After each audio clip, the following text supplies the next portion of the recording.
విశాఖపట్నంలోని బక్కన్నపాలెం జవహర్ నవోదయ విద్యాలయాన్ని ఎమ్మెల్యే గంటా శ్రీనివాసరావు సందర్శించారు.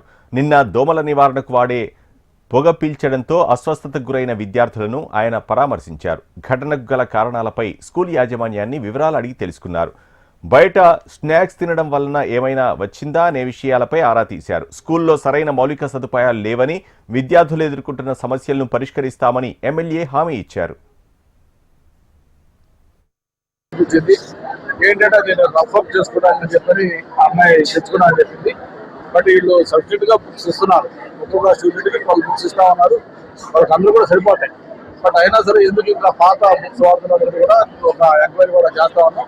దీని బట్టి మొత్తం టోటల్ జిల్లా కలెక్టర్ అథారిటీ కాబట్టి దానికి ఒక రిపోర్ట్ తయారు చేసి కూడా పెడతాం. జిల్లా కలెక్టర్ గారు కూడా స్వయంగా ఒకసారి మొత్తం అందరితో మాట్లాడి ఎక్కడెక్కడ ఏ ల్యాబ్స్ ఉన్నాయి, ఎలా రెక్టిఫై చేయాలి ఎవరు కూడా తీసుకోవాల్సిన అవసరం. డ్రైనేజ్ వ్యవస్థ కూడా సరిగ్గా లేదు. డ్రైనేజ్ ఒకటి, తర్వాత వాటర్ కూడా ఇష్యూ ఉంది. సరే, మోస్ట్ ఆఫ్